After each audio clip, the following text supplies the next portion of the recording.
Great. Well, hi, you guys. My name is Aisha Ely. I'm a family recruiter for Children's Home Society, and I'm here today with foster mom and influencer Caitlin Harvey from Just Harvey Family. And we're going to be talking with you guys about all things foster care. We're going to get a little bit of Caitlin's story and her family story. I'm going to answer your questions from a family recruiter perspective and any questions that you guys have about becoming a foster parent and what that process looks like.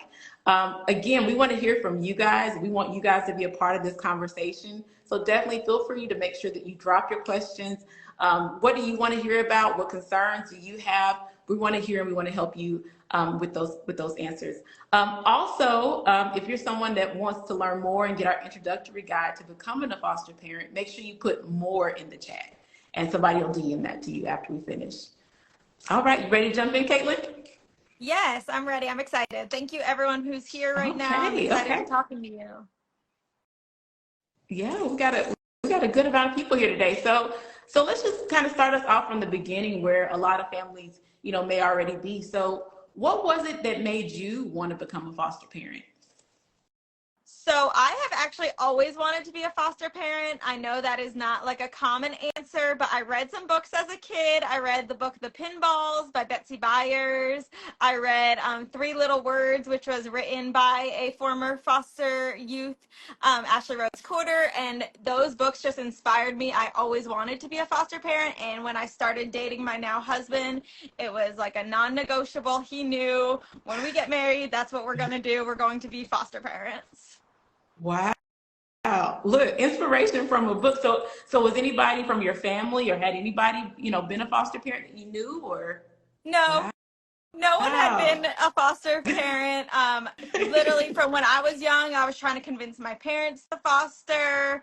They were always like, you can do it when you get older, Caitlin. So no one in my family did it at all. Wow. That's amazing. That reminds me of my story with the Babysitters Club. I have to tell you about that after we get off camera. But so yeah, so you have this idea, after reading the book. So and then you said that, you told your husband, like, this is a non-negotiable. I want to become a foster parent. So what was that aha moment that, like, said, okay, now is the time to get started? So was it like as soon as you met that year requirement, or how did it work? Basically, we were married for a year, and after being married for a year, I said, okay, we want to start, creating our family. We want to welcome kids into our home, and that was the first way that we wanted to do that. So after a year, that's when we decided to become foster parents. Hi, everyone who's saying hi in the chat. Welcome. Awesome. Awesome. So yeah, pretty much, like you said, it was pretty much right away as soon as you met that 1 year requirement. And for those of you who may not already know, one of the requirements to becoming a foster parent is that you do have to be married for at least a year. And like Caitlin said, you can start right away after that. So that's great. So kind of walking us through that process. So you complete the process. About how long did that take for you to finish that?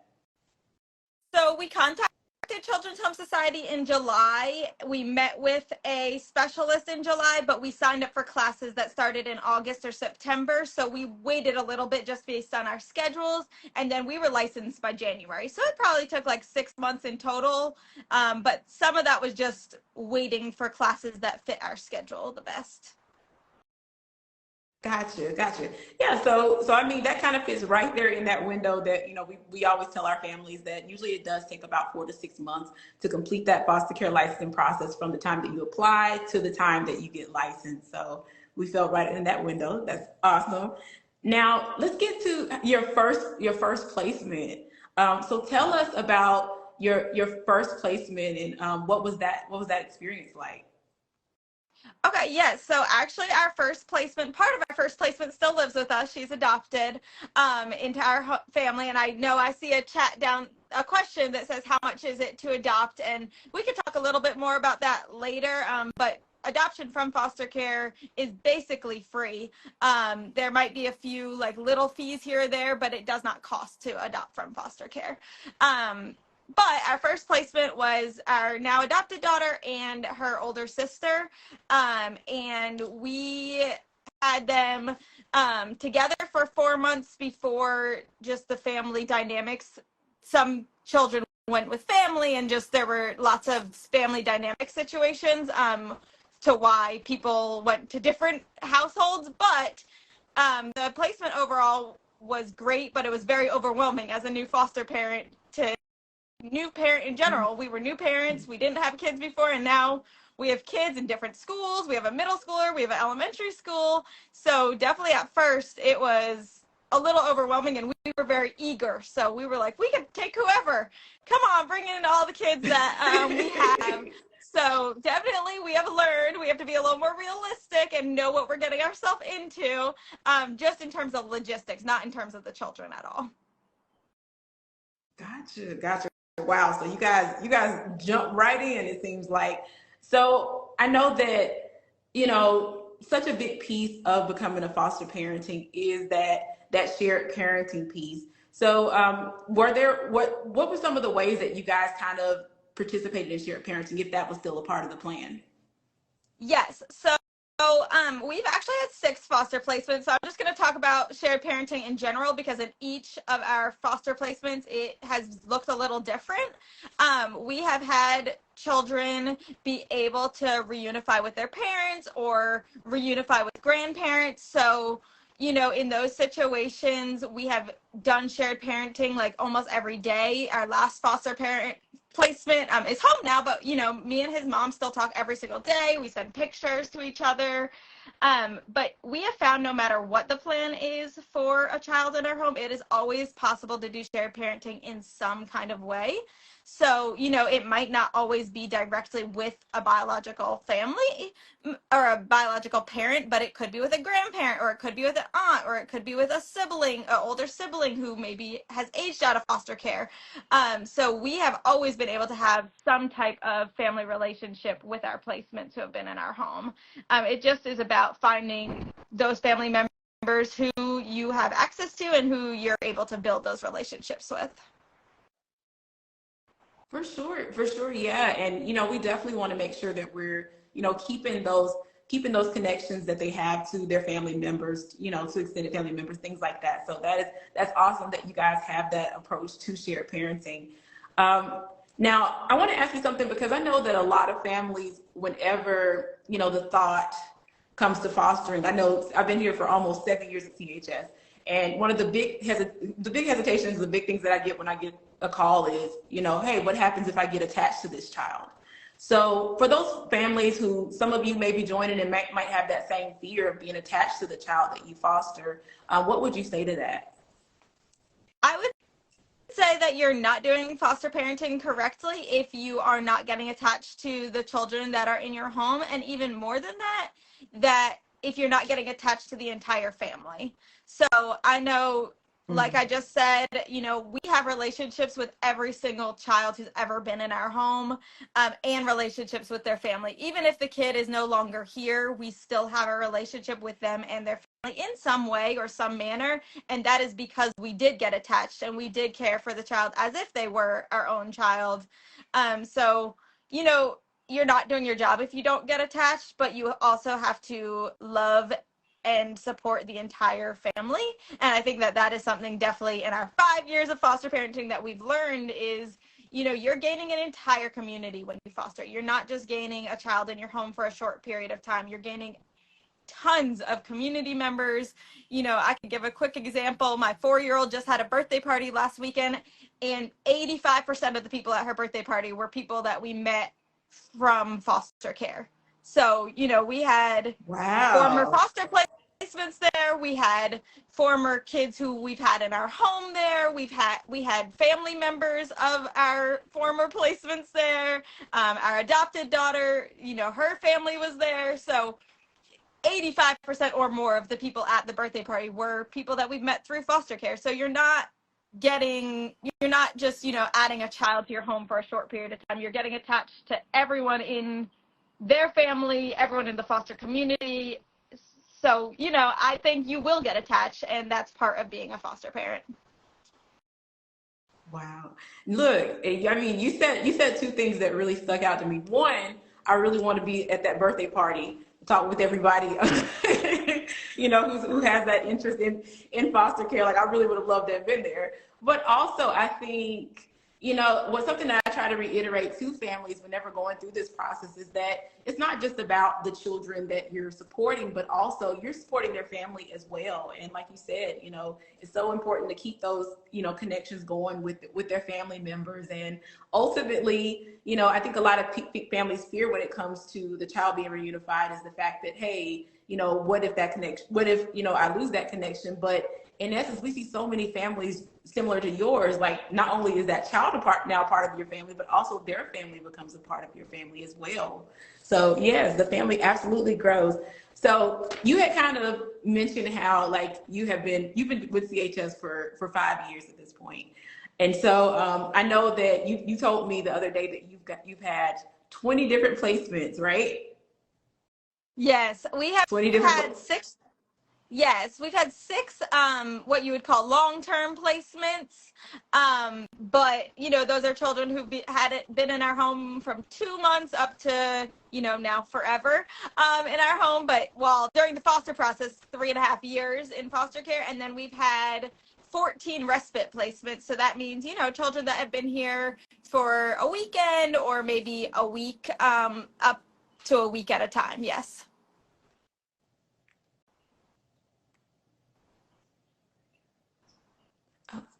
I think you're breaking up. You broke up on me, Caitlin.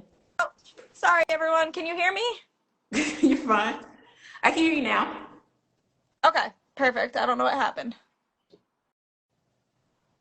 Let's see. So you were talking about that you had 20 placements. You had, I believe it's 14 respite. Yes. Six, okay. Yes. 14 respite and 6 foster placements.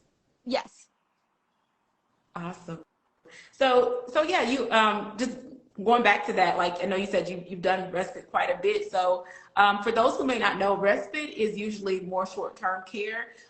So it could be that a family is, going on, a vacation or something like that, or just need that mom or dad break. And so I just want to hear about your experience, one, being a respite foster parent, and also receiving respite as a foster parent. So as far as being a respite foster parent, can you tell us a little bit about that experience? What's that like? Yes. So being a respite foster parent, we find it to be really fun. So anytime we're taking a break between long-term foster placements, we often just do respite. It's a really good way to meet other foster families and build your foster community that way. I did see someone earlier asked a question about, tips as a single parent who wants to foster but also having biological children. And I think my biggest tip, not being a single foster mom, so I can't speak to that part, but my biggest tip is to just build your foster community. And I think one of the best ways to do that is by providing respite and meeting foster parents that way. We've built good relationships with some foster families where we've provided respite for their kids multiple times. So it doesn't feel strange for the kids to come and have a sleepover for the weekend because they know us and we go to the park sometimes and they come to our birthday parties and things like that. So we love doing respite. We've done respite quite a bit for kids, literally all ages from babies all the way to 17-year-olds. So it's just a nice way to meet foster families, meet new kids. So we love doing respite. Yeah. Wow, that's honestly something that I've never thought about when doing respite, that opportunity to really build relationships with other families. So, yeah. So now I also want to hear about you as, receiving respite as well. So I guess for what reasons have you needed respite? And also, yeah, how helpful was it? Yes. So we have needed respite. Specifically, we had a placement where the children were not allowed at a certain time to go out of state just because of certain things happening in their case. And they had a lot of visits. So that was part of it. They had to be at a lot of visits.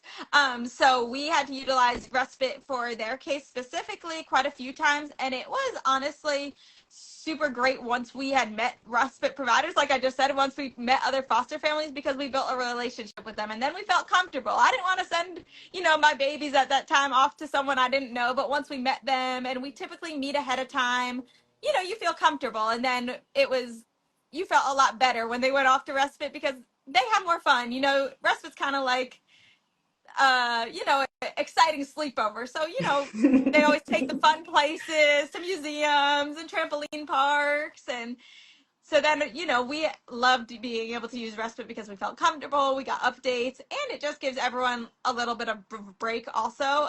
Sometimes being a foster parent is a lot, and sometimes you just need a break. So respite is an amazing way to do that, especially when you know the people who are providing respite. It just helps you feel more comfortable. Awesome. Yeah, so it's kind of like being that like fun aunt, fun Yes, uncle, yes. for a child. So that's really cool. And I just wanted to bring that up because that's something that like a lot of people don't know about it, that is a need and that is something that they can do. If respite usually is scheduled ahead of time, so usually when that child needs care for what dates. And so, yeah, and that's also a way that a lot of, foster families start off. They start off by, doing respite placements before they, take on a traditional foster care placement. So that is an option. If you have questions about that, let us know. But yeah, just kind of backing up just a little bit. So you have been doing this for about 5 years. So I'm sure every moment of those 5 years was not easy. So can you tell us about like maybe some like a time where maybe you felt like, hey, like how am I going to do this, or how did you get through that time? Yes. So I think more than anything, we were expecting, my husband and I both work in schools. We both worked with at risk youth. So we were kind of expecting the difficulties that might come with the children, you know, like behavior problems or other problems that you hear about in training. We were kind of expecting those, but I think we underestimated some of the scheduling difficulties and some of the logistics difficulties. So I think, you know, we became overwhelmed at times just based on the amount of visits that kids have, the amount of times that they have to go to the doctor, the amount of paperwork that needs to get done, the amount of times social workers have to come to your house. And I know one placement in particular had 3 visits a week. On That was just every single week they had 3 visits a week, and then we had social workers, then we had GALs. So it was just overwhelming, Wow. honestly. It was just overwhelming. And I think we just realized from that just how we needed to set our boundaries. You know, there are lots of supports that the Department of Social Services social workers can provide. They can help you transport kids to visits. They can help supervise certain things. You could try to schedule like all your social workers and GALs to come on one day. You could try to schedule your doctor's appointments on one day. So I think we just kind of learned some tips and tricks to be able to navigate that. You can't get rid of the amount of visits that kids have, but I think that that definitely has been something that we've kind of learned is what the logistics of foster parenting is not always going to be easy, and you just have to find things that work for you and your family. Gotcha. Just gotta find that rhythm, that Yes. system that works for you. Awesome. Okay. So we kind of talked about kind of the challenge, but what are some of your favorite parts about being a foster parent, now doing this for 5 years? Yes. So I already spoke about probably my favorite part, which is just meeting all the families, which probably you don't realize is going to be one of your favorite parts. But my now adopted daughter, like, we absolutely love her entire family, all of her siblings. She has 5 siblings, and we have great relationships with all of them. We get to, you know, see them very regularly. You know, we have extra grandparents for all of our kids that come into our home. So I absolutely love that. But on top of that, I also just love like the moments where you see kids be able to do things for the first time. Like, we've taught like at least 4 kids how to ride a bike or how to swim. We love to put kids in activities that they might have not been exposed to before. And we just like love to be able to see kids be kids, honestly. A lot of times children unfortunately just have not had this space to just be kids. So we have loved just being able to allow them the space to be kids and just let kids, you know, just as parents, witness kids be able to do things that they didn't do before. Awesome. Yeah, so you get to see like a lot of those like milestones, like you mentioned riding a bike. Just between me and you and everybody here, I still need to learn, but You can come on over. Come but on over. but but no, I think that's great, and I think that's important for people to know is that regardless of what stage a child or placement that you might be placed with as a foster parent, there's still room for you to witness those milestones and be there for those milestones. Because, like you said, a lot of our children have backgrounds that were tough, that didn't allow for them to be children. So you have that opportunity to let them have those kid experiences like riding a bike and things like that. So that is awesome. So for any of you guys that might be listening, again, if you have questions, we would love to answer. And also make sure you comment more if you are interested and you want to learn more about becoming a foster parent. Make sure you comment more, and we will DM you with the introductory guide so that you can learn more about becoming a foster parent. So And I know I so saw some Caitlin, people. as Oh, far as go ahead. no, you're good. I was just going to say, for the people who were asking questions earlier, about how to adopt children from foster care, or they want to be a foster parent, but they are nervous because they're single parent. I just want you all to know that there is support once you get into being a foster parent. So, people like Aisha and other members of Children's Home Society of North Carolina, they walk you through every single step of the process. So if you are thinking about it, just, taking that first step, they will help you. So you don't ever have to actually be concerned about the amount of support that you will have. We actually have been fortunate. We've had our same social worker with Children's Home Society for 5 years. Our entire 5 years, we've had the same social worker. So the support is there. So if you're concerned, I just want everyone to know that they will help you. So don't be afraid of that part. Yes, we are here. That's what we're here for. So any questions that you have along the way, we understand that for most of you guys, this is your first time ever doing anything like this journey. So we are definitely here to help you, just like Caitlin said, and make this a little bit less scary to start.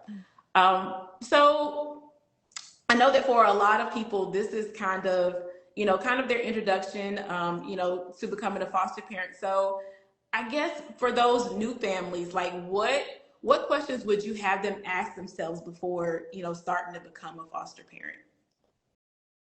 That's a good question. I think more than anything, that if there is something in you that wants to be a foster parent at all, I would tell you to take that first step and then ask the questions along the way.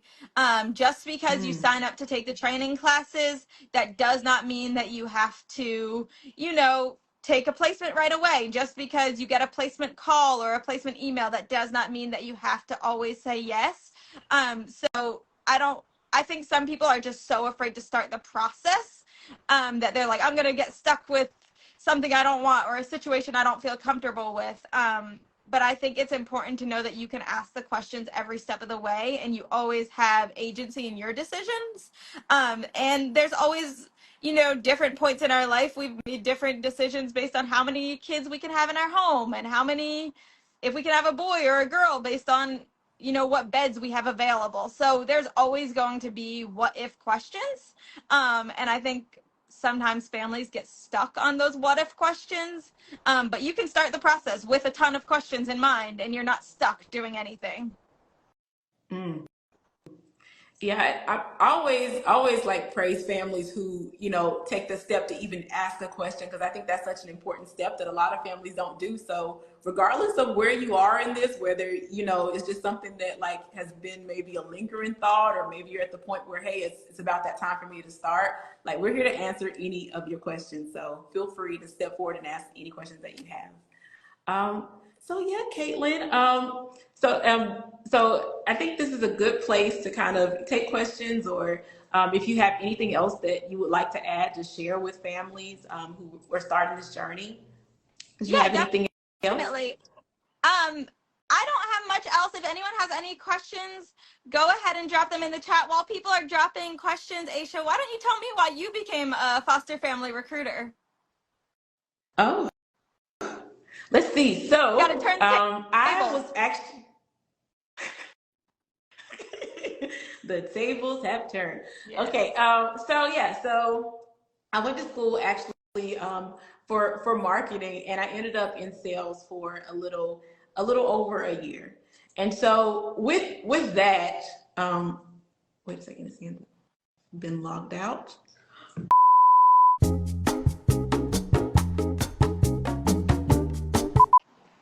There We're she back. is. Look, exactly. Look, just when you put me on the spot, that's when the phone went out. It was your fault. Listen, I promise my hands were here. I did not click the live off the live.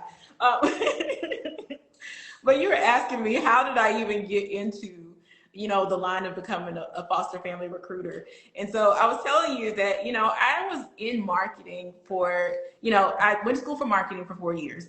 And afterwards, I got out and I did sales for a little while.